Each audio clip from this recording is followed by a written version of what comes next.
ٹیپو سلطان، جنہیں شیر میسور کے لقب سے یاد کیا جاتا ہے، ہندوستان کی ایک عظیم شخصیت تھے۔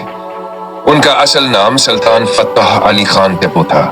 وہ 23 نومبر 1900 کو دیوان ہدو و دیوان حالی شام موجودہ بنگلور کرناٹک میں پیدا ہوئے اور ان کے والد حیدر علی تھے جو سلطنت میسور کے بانی تھے۔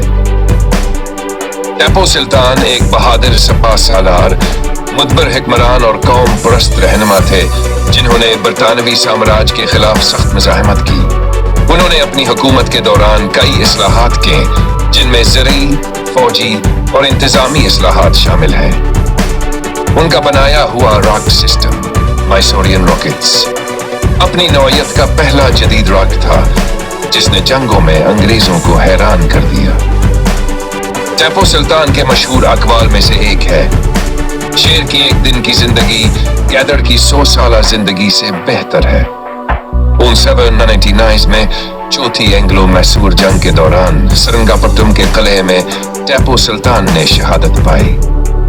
ان کی شہادت آزادی کے لیے جدوجہد کی علامت بن گئی اور آج بھی انہیں بہادری اور حریت پسندی کی علامت کے طور پر یاد کیا جاتا ہے۔